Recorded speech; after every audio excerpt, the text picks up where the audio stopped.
सोचा है कि एक देश ऐसा है जहां पाकिस्तानी नागरिक चाहकर भी कदम नहीं रख सकते, और मजे की बात यह है कि उनका पासपोर्ट उन्हें पूरी दुनिया में घूमने की इजाजत देता है। तो आज हम पाकिस्तान और इजराइल के बीच के इसी अजीब रिश्ते के पीछे छिपे रहस्यों को समझने की कोशिश करेंगे।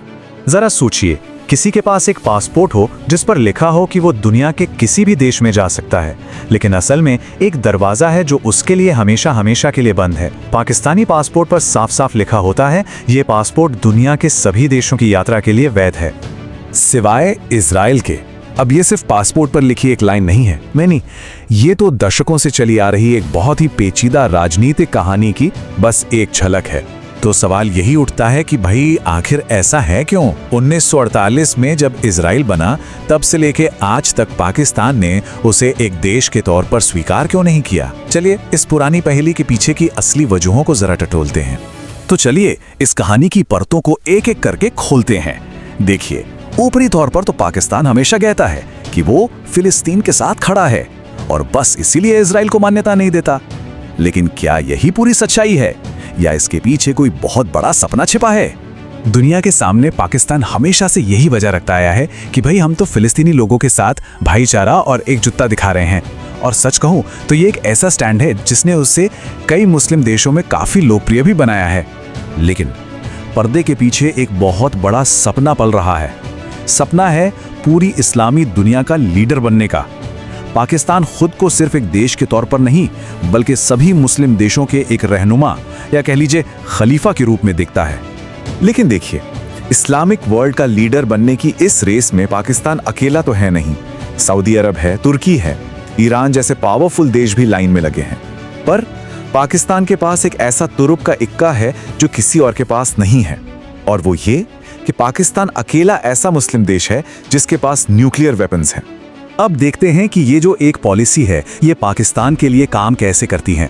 असल में इजराइल का विरोध करके पाकिस्तान एक तीर से कई निशाने साधता है। इससे उसे अपने देश में भी फायदा होता है और दुनिया में भी।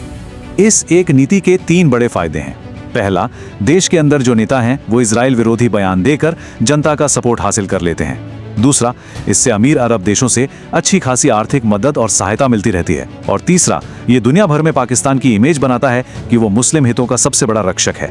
लेकिन हाल के कुछ सालों में ना कुछ बदला है। पाकिस्तान के तेवर अब पहले जैसे नहीं रहे।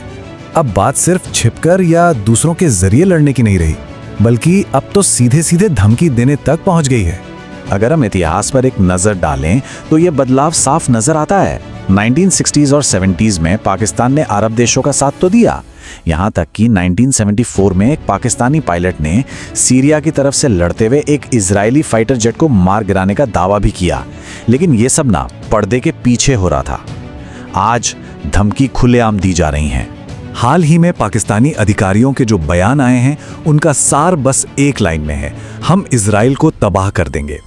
ये एक सीधी चुनौती है जो इस तरह से पहले कभी नहीं दी गई थी।